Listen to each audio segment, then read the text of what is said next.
ओम शांति। अॼु जा महावाक्य आहिनि शक्ति एवं पांडवनि जी विशेषता। 19/9/75 जा महावाक्य आहिनि। अॼु अमृत वेलो सर्व सेवा स्थाननि जो बाप दादा सैर कई। उहा सैर जो समाचार बाबा अॼु असांखे ॿुधाइनि था।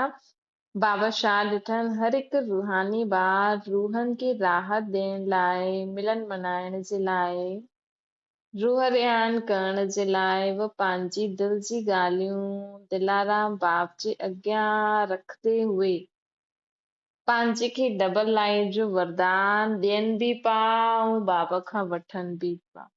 कोई कोई ॿार विश्व कल्याणकारी स्वरूप में स्थित थी बाप द्वारा मिले हुए सर्व शक्तियुनि जो वरदान व महादान अनेक आत्माउनि जे प्रति ॾियनि पिया। कोई आत्मा ॿार विश्व कल्याणकारी स्वरूप में थी करे बाबा द्वारा जो सर्व शक्तियुनि जो वरदान जो मिलियो आहे वह महादान, उहो ॿियनि खे उहो वरदान ऐं महादानी स्वरूप में अनेक आत्माउनि खे ॾियनि पिया। 3 प्रकार जी रिज़ल्ट ॾिठी बाबा। हिकु हुया जो ॿार सिर्फ़ु वठंदा आहिनि, ॿिया हुआ मिलन मनाइण वारा, टिया हुया वठी करे ॾियण वारा, अर्थात कमाई करण वारा। त कॾहिं बि असां बाबा खे यादि करे ईअं चऊं न, मां मास्टर सर्वशक्तिवान आहियां, हिन जे बदिले ईअं चईंदा करो कि विश्व जी हर आत्मा मास्टर सर्वशक्तिवान। त हिन सां छा थींदो, असांखे बि मिली वेंदो, सर्व खे बि मिली वेंदो, त हुन सां कमाई बि थी वेंदी आहे, असां बि भरपूर थी वेंदा आहियूं। असां कॾहिं बि हाणे, चलो पहिरियों त कयो, हाणे असांखे बाबा चईंदा आहिनि न ॾाढे समय खां कि हाणे स्व सां गॾु स्व पुरुषार्थ बि करो, सेवा बि करो। त स्व पुरुषार्थ छा आहे, ख़ुदि खे ज्ञान गुण शक्तियुनि सां भरण, पोइ ॿियनि खे ॾियण। त असां जॾहिं चईंदा आहियूं न सभी आत्मायूं सुखी थी वञनि, सभी शांत थी वञनि, सभी शक्तिशाली, सभी स्वराज्यधिकारी, त इहे थियो वठण ऐं ॾियण, इन सां कमाई थी वेंदी आहे। त 3 प्रकार जे ॿार चारो ओर ॾिठई।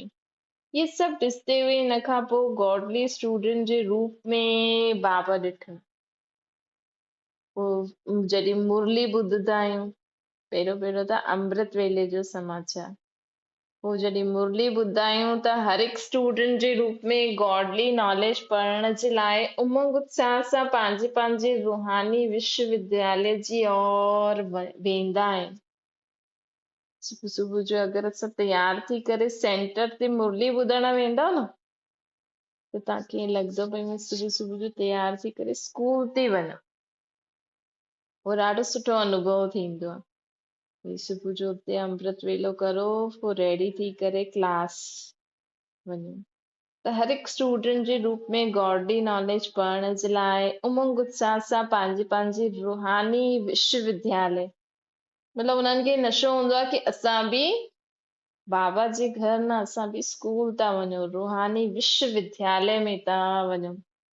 नंबरवार पुरुषार्थ अनुसार सभु पंहिंजी पढ़ाई में लॻल हुया। हर हिकु सेवा स्थान जी रूहानी रौनक पंहिंजी हुई।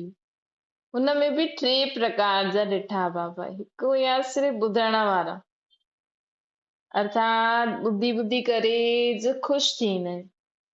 ॿिया हुया ॿुधी करे समाइण वारा। टिया हुआ बाप समान नॉलेजफुल ठही करे ॿियनि खे ठाहिण वारा। हिकु हुआ ॿुधी करे ख़ुशि थियण वारा, ॿिया हुआ ॿुधी करे ख़ुदि समाइण वारा, टिया हुआ बाप समान नॉलेजफुल ठही करे ख़ुदि बि ठही करे ऐं ॿियनि खे बि ठाहिण वारा। मतिलबु ख़ुदि बि धारणा कंदा आहिनि ऐं इहे बि सोचंदा आहिनि मां ॿियनि खे कीअं ॿुधायां। थी बाबा चई न, मनुष्य खां देवता ठाहिण जो इहे असांखे ॾाढो शौक़ु हुजणो खपे।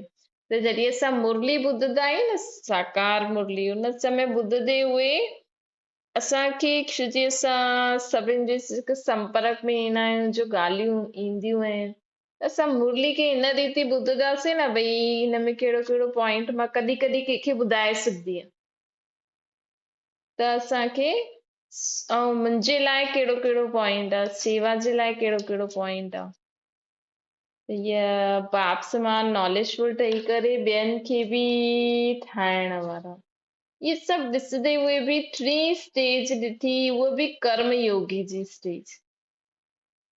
टी स्टेज छा ॾिठी, हिकु हुया कमल पुष्प समान। हाणे जॾहिं असां कर्म क्षेत्र में ईंदा आहियूं तॾहिं बाबा असां में छा ॾिठई,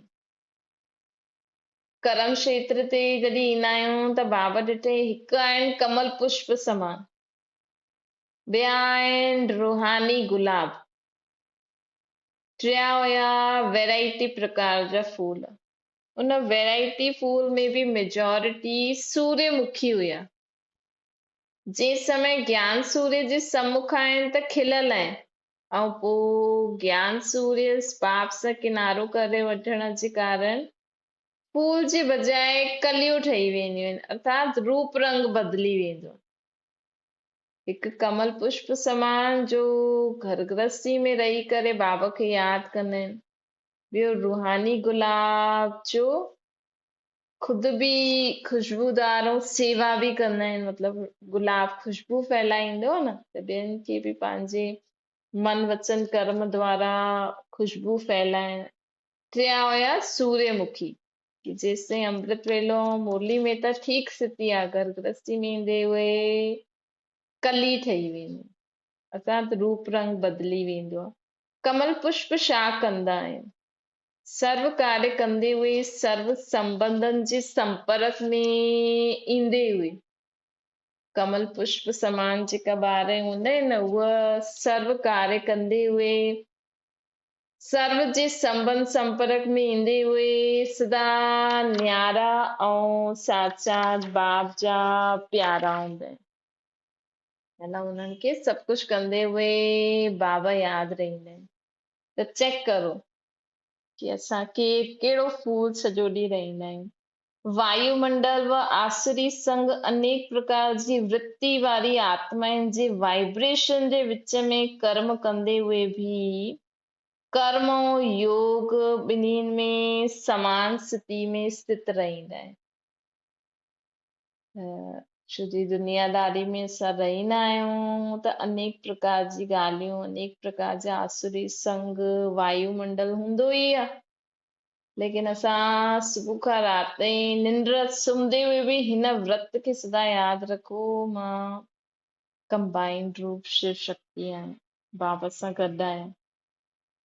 त असां कहिड़े बि वायुमंडल आसुरी संग जे विच में रहंदे हुए बि सदा सभु सर्व खां न्यारा बाप खां प्यारा, कॾहिं बि कोई चीज अकेलो न ॾिसो। सम्झो तव्हांजे घर में टीवी बि हले थी न, उहो बि बाबा सां गॾु ॾिसो। सम्झो तव्हां हिकु थींदो आहे ख़ुदि जो इंट्रस्ट, ख़ुदि जो त न हुजिणो खपे, लेकिन अगरि तव्हांखे घर गृहस्थी में रहंदे हुए माण्हू ॾिसनि था ऐं तव्हांखे बि हुते वेहणो थो पए त बाबा सां गॾु ॾिसो त हुनजा वाइब्रेशन असां ते इफेक्ट न कंदा।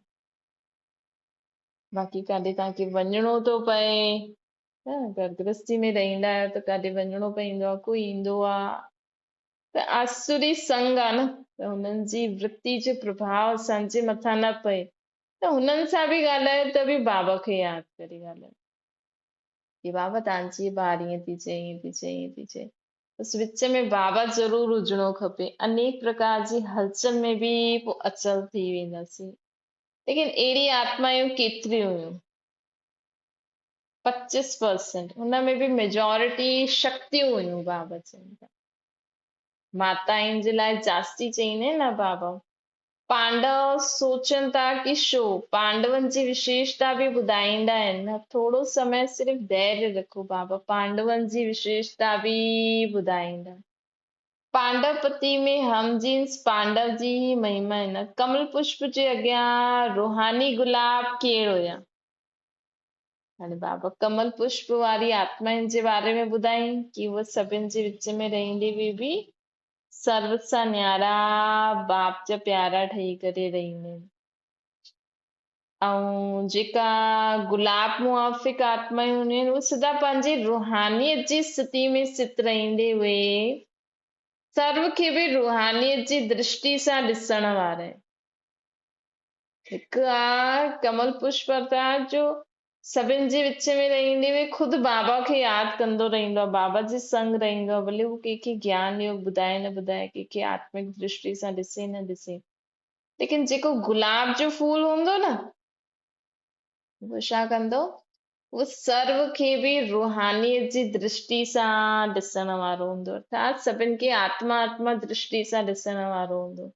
जॾहिं असां में इहा वृत्ति अची वेंदी त सम्झो तव्हां गुलाब जो फूल था ठहो, सदा मस्तक मणि खे ॾिसण वारी आत्मा आहियूं, साथ साथ पंहिंजी रुहानियत जी स्थिति सां सदा अर्थात हर समय सर्व आत्माउनि खे पंहिंजी स्मृति दृष्टि वृत्ति सां रुहानी ठाहिण जी शुभ संकल्प में रहण वारा, मतलब उन्हनि खे इहे बि लॻंदो कि मां हिननि खे बि पंहिंजी स्मृति दृष्टि वृत्ति सां उन्हनि खे लॻंदो कि मां हिननि सभिनि खे बि बाबा जहिड़ो बाप समान ठाहियां, या हिननि जो बि जो मां जीअं ठहां थी इहे बि ठही वञनि, इन्हनि जो बि कल्याण थिए, रूहानियत जी स्थिति में सदा स्थित थी करे अर्थात हर समय सर्व आत्माउनि की पंहिंजी स्मृति दृष्टि ऐं वृत्ति सां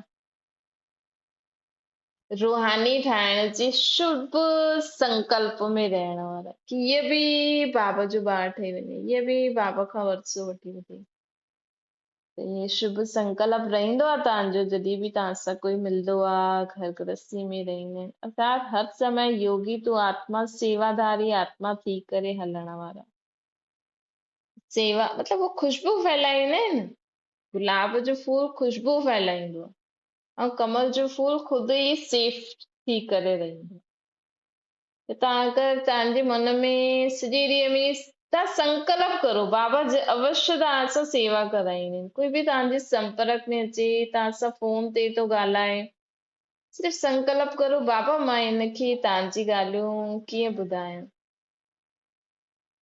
हलो तव्हां मूंखे ॿुधायो, बाबा ॾिसो ॻाल्हियुनि ॻाल्हियुनि में न पंहिंजो उद्देश्य लक्ष्य पक्को हुजे कि मूंखे हिनखे बाबा जो परिचय ॾियणो आहे, पोइ ॾिसो तव्हां हुननि सां ॻाल्हि शुरू कंदव न, ॻाल्हि कंदे कंदे कंदे कंदे कोई पॉइंट अहिड़ो ईंदो जो तव्हां हुनखे ॿुधाए सघंदा आहियो, ॾिसो भई असां आत्मा आहियूं, असांजी पीउ परमात्मा उहो ई असांजी मदद करे सघंदो आहे, उहो ईअं चईंदो आहे, उहो ईअं चईंदो आहे, तव्हां इहे अभ्यास करे ॾिसजो, लेकिन पहिरियों तव्हांजो संकल्प हुजिणो खपे, हीअं न मां फलानी सां मिलां थी, मुंहिंजी ससु मुंहिंजी नुंहुं मुंहिंजो फलानो फलानो आया, मां हिन सां ॻाल्हायां थी, न त बाबा जो ॿार आहे, बाबा मां अॼु हिन तव्हांजी हिन आत्मा खे कीअं तव्हांजो पॉइंट ॿुधायां, अची पाण हिनखे ॿुधायूं था,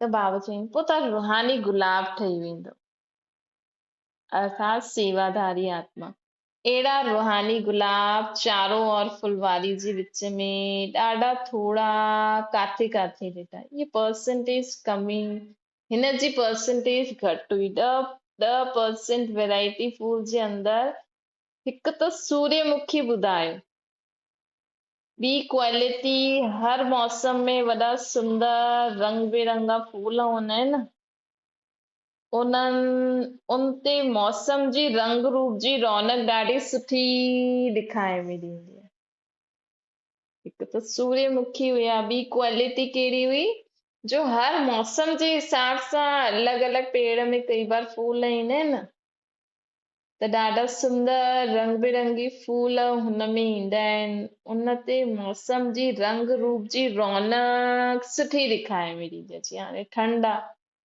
त कहिड़े कहिड़े पौधनि में सिर्फ़ु ठंड में फूल ईंदा आहिनि, त मौसम जी रंग रूप जी रौनक ॾाढी सुठी हूंदी आहे, त बगीचे जी शो वॾी ज्यादा थी वेंदी आहे न, मौसम जे हिसाब सां फूल ईंदा आहिनि, त इहे मौसम जे रंग बिरंगी फूलनि जा दृश्य ॾाढा ॾिठई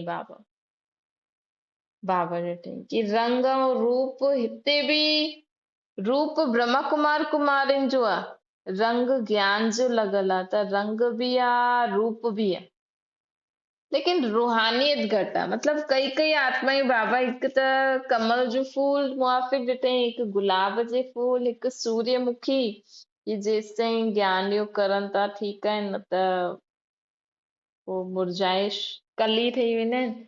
ॿिया हूंदा आहिनि कि समय अनुसार, सदा न, उन्हनि खे मौक़ो मिले त पंहिंजो रंग रूप ॾेखारींदा आहिनि, त उन्हनि में रूहानियत घटि हूंदी आहे, रूहानी दृष्टि वृत्ति जी सुगंध न जे बराबरि आहे। भई उन्हनि खे कोई चए कि अच्छा तव्हां ज्ञान में छा ॿुधंदा आहियो, हीअं आहे हीअं आहे, त ॿुधाईंदा। त हाणे हाणे मौसम जे अनुसार था, थोड़ी समय जे लाइ खिला हुआ हूंदा, थोड़े समय बाद मुरझाए छुअ नज़र ईंदा। कॾहिं कॾहिं थींदो न, हा मुंहिंजी स्थिति उन समय ॾाढी सुठी थी वेंदी आहे, पोइ वापसि ओड़ी जी ओड़ी आहे। सदा सदा असांखे कमल जो फूल, गुलाब जो फूल मुआफ़िक रहणो आहे, कॾहिं बि मुरझाइश न अचणी खपे। सदा हिकु रस न हूंदा आहिनि, अहिड़ा रंग बिरंगी फूल जो मौसम में ई खिलंदा आहिनि, उहा मेजॉरिटी ॾिठई बाबा। वर्तमान समय रूहानी दृष्टि, त खुद खे चेक करो मां कहिड़ो फूल आहियां, ऐं कोशिश करणो आहे असांखे छा ठहिणो आहे, रूहानी गुलाब। रूहानी गुलाब अर्थात तव्हां ॿियो कुझु बि न करो, बस ये लक्ष्य रखो मूंखे सभिनि खे आत्मिक दृष्टि सां ॾिसणो आहे, बाबा जी यादि में बस। पोइ तव्हांखे आपे ई टच थींदो, तव्हांजा बोल, बाबा चईंदा न मुंहिंजी यादि में रहंदा त ऑटोमेटिकली असांजा संकल्प बोल कर्म उअं ई थींदा वेंदा। त वर्तमान समय रूहानी दृष्टि वृत्ति जे अभ्यासी ॾाढो आवश्यक आहे। 75% इन रूहानियत जे अभ्यास में कमज़ोर आहे। मेजॉरिटी के न के प्रकार जे प्रकृति जे आकर्षण जे वशीभूत थी वेंदे, मतलब आत्मिक स्वरूप न ॾिसी करे प्रकृति जे आकर्षण जे वशीभूत थी वेंदा आहिनि। व्यक्ति व वैभव कॾहिं न कॾहिं पंहिंजे वश करे वठंदा आहिनि। व्यक्ति व वैभव कॾहिं न कॾहिं पंहिंजे वश करे वठंदा आहिनि। हुन में बि मनसा संकल्प जे चक्कर में खूब परेशान थींदा आहिनि। त बाबा चवनि था चेक करो। कल्ह बाबा चई सभु चक्करनि खां मुक्त थियण लाइ कहिड़ो साधन आहे, सदा स्वदर्शन चक्र फिराईंदा रहो। हर 5 मिंटे, हर अधु घंटे, हर घंटे में खुद खां पुछो बाबा अॼु छा चई। ये ॾाढो सहज तरीक़ो आहे पंहिंजे पाण खे माया जे चक्करनि सां मुक्त कराइण लाइ। बाबा छा चए थी, बाबा हिन ॻाल्हि जे लाइ कहिड़ी मत ॾींदा आहिनि, बाबा छा चईंदा। मनस संकल्प जे चक्कर में खूब परेशान थींदा आहिनि। कॾहिं व्यक्ति कॾहिं वैभव जे वश थी वेंदा आहिनि, त बाबा खे भुलिजी वेंदा आहिनि। हिन परेशानी जे कारण स्वयं सां दिल शिकस्त थी वेंदा आहिनि। वास्तव में ब्राह्मण आत्मा अगर संकल्प में भी विकारी दृष्टि और वृत्ति रखदी आहे न, अर्थात हिन चमड़ी खे ॾिसदी आहे। चमड़ी अर्थात जिस्म द्वारा विकारी भावना रखदी। ॾिसो तव्हां पंहिंजे पुट, पंहिंजी धीअ, पंहिंजी पति, कंहिंखे बि तव्हां शरीर सां ॾिसंदव न, पंहिंजी माउ खे, त कहिड़ो विकार हो। सभिनि खां पहिरियों भई पति हूंदो त विकारी दृष्टि, काम विकार, ॿारनि ते पोइ मोह विकार ईंदो आहे, पोइ चीजनि खे ॾिसंदासीं त लोभ विकार अची वेंदो। चमड़ी खे न ॾिसो। बाबा चवनि था कि वास्तव में ब्रह्मण आत्मा अगर संकल्प में विकारी दृष्टि वृत्ति रखदी है न, अगर इन चमड़ी खे ॾिसदा आहियो त चमड़ी अर्थात जिस्म द्वारा विकारी भावना रखदा आहियो, त अहिड़ी भावना रखण वारा भी महापापी लिस्ट में अची वेंदा। त अॼु ध्यानु रखजो, अॼु खां बाबा चवनि था अगरि तव्हां कंहिंजी चमड़ी खे बि ॾिसो था त बि महापापी जी लिस्ट में अची वेंदा। कल्ह बाबा चई न महारथी कॾहिं ठहींदव, तव्हां घर वेठे महारथी कॾहिं ठही सघंदा आहियो, जॾहिं असां बाबा जी ॻाल्हियुनि खे धारण कंदा वेंदासीं।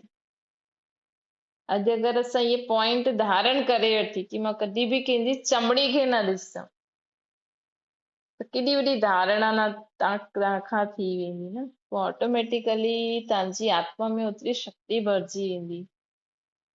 त भाव चवनि था चमड़ी अर्थात जिस्म विकारी भावना रखंदा आहिनि त अहिड़ी भावना रखण वारा बि महापापी कहलाईंदा आहिनि। भ्रमण जीवन में सभिनि खां वॾे जो वॾो पाप दाग हिन विकारी भावना जो हूंदो आहे। चमड़ी अर्थात जिस्म द्वारा विकारी भावना, कहिड़ी बि भावना हुजे, वैसे सिर्फ काम विकार न, लेकिन मोह बि त ईंदो आहे न, मोह बि ईंदो आहे। कॾहिं पंहिंजो तव्हांजो कोई संबंधी ॿार ॾाढो अॻियां वधंदो हुजे, ॾाढो होशियारु हुजे त हुनजी चमड़ी खे ॾिसी करे अहंकार बि ईंदो आहे, इहो मुंहिंजो पुटु ॾिस केॾो होशियारु आहे। ॾाढी सूक्ष्म ॻाल्हियूं आहिनि इहे, लेकिन चेक करणो आहे छो जी हिन सां बि असांजे मथां पाप चढ़ंदो आहे। ब्रह्मण अर्थात दिव्य बुद्धि जे वरदान वारा, दिव्य नेत्र जे वरदान वारा, अहिड़ा दिव्य बुद्धि दिव्य नेत्र वारा बुद्धि में संकल्प द्वारा दिव्य नेत्र में हिकु सेकंड जे लाइ बि नज़र द्वारा हिन चमड़ी खे व जिस्म खे टच बि न करे सघंदा आहिनि। ॾिसो, बुद्धि द्वारा, हथनि सां त अलॻि ॻाल्हि आहे, असांजी बुद्धि द्वारा बि टच बि न थिए, छो जी असां केरु आहियूं, असां दिव्य बुद्धि जे वरदान वारा आहियूं, दिव्य नेत्र जे वरदान वारी। अहिड़ी दिव्य बुद्धि ऐं दिव्य नेत्र वारा बुद्धि में संकल्प द्वारा दिव्य नेत्र में हिकु सेकंड जे लाइ बि, हिकु सेकंड जे लाइ बि नज़र द्वारा हिन चमड़ी खे व जिस्म खे टच बि न कंदा। चमड़ी खे व जिस्म खे बुद्धि द्वारा, बुद्धि में संकल्प द्वारा टच बि न कंदा। अर्थात हुनखे उन चमड़ी जे हिसाब सां न ॾिसंदा कि मुंहिंजो फलानो आहे, न इहा आत्मा आहे। छो जी जॾहिं असांजो दिव्य नेत्र खुलियल आहे न, हाणे असांखे दिव्य बुद्धि मिली आहे त असां हर हिक खे आत्मिक दृष्टि सां ई ॾिसूं, सभी आत्मायूं आहिनि। दिव्य बुद्धि जो, दिव्य नेत्र जो शुद्ध आहार ऐं व्यवहार, शुद्ध संकल्प, संकल्प बि कयो मतलब टच कयो, संकल्प बि कयो मुंहिंजो फलानो त मतलब तव्हां टच कयो।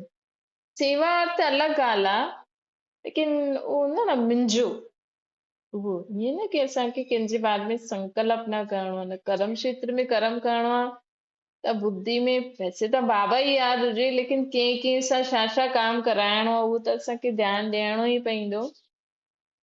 लेकिन सेवा त ठीकु आहे, लेकिन हीअं मुंहिंजो ईअं न करणो। शुद्ध आहार व्यवहार, शुद्ध संकल्प।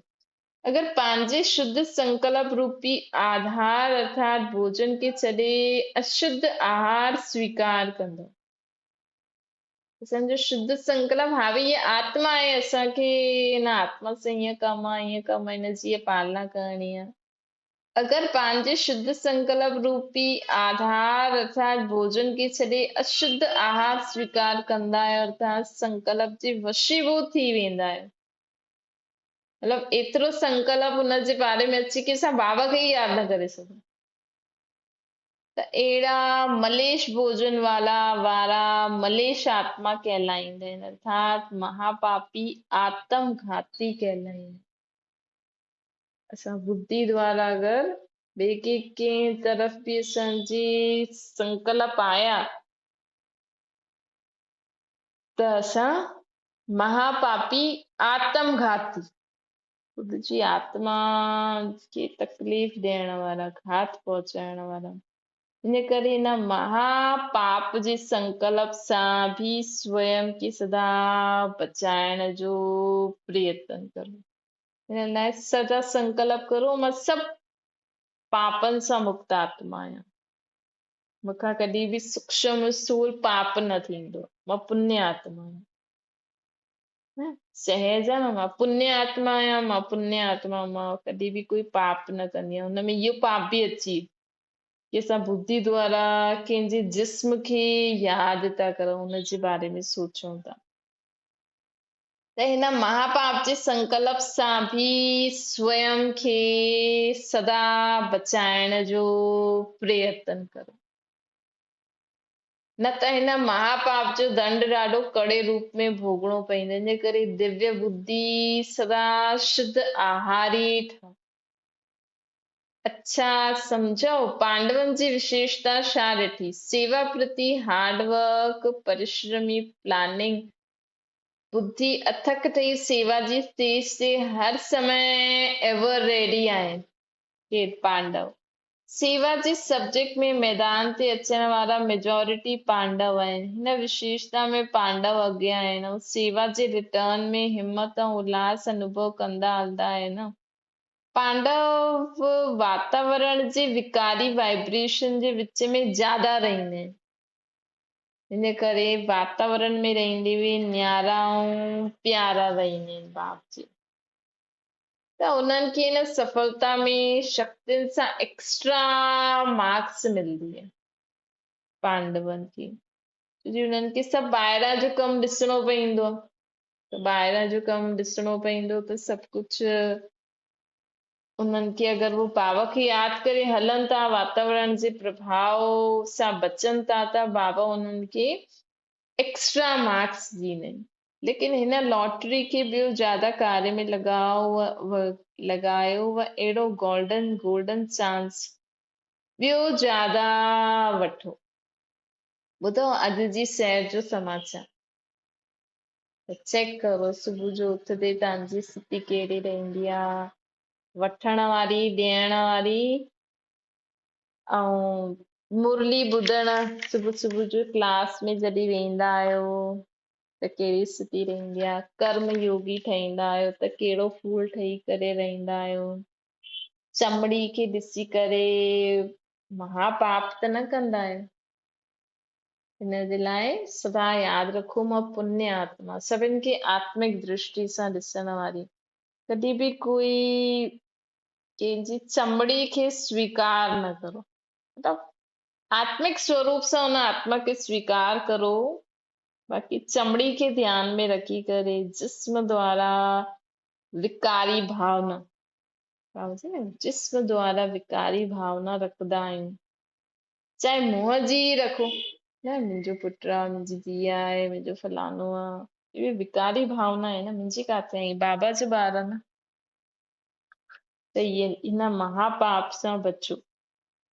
मलेश भोजन बुद्धि द्वारा स्वीकार, जंहिंसां नॉनवेज लहसुन प्याज छॾियो आहे, ॿाहिरां जो हेॾा होॾा जीरो छॾियो आहे, लेकिन हाणे बाबा असांखे इहे जेको सूक्ष्म भोजन मन ऐं बुद्धि जो स्वीकार करे वठंदी आहे, बॉडी कॉन्शियस वारो, जिस्म द्वारा, जिस्म जी ॻाल्हियूं, देह हिकु भान में रही करे अगरि असां मन बुद्धि में कोई ॻाल्हि रखी न, सभु आत्मा आहिनि, सभी आत्मायूं मुंहिंजा भाउ आहिनि, त असां सभी आत्माउनि जो पीउ बाबा आहे, त मलेश भोजन वारा मलेश आत्मा कहलाईंदा आहिनि। हिन करे हाणे मन बुद्धि में बि अहिड़ो भोजन स्वीकार न करो, सदा यादि रखो, मां दिव्य बुद्धि वारी आत्मा आहियां, मुंहिंजो दिव्य नेत्र जो वरदान मूंखे प्राप्त आहे, त मां पंहिंजी बुद्धि में सदा शुद्ध आहार ही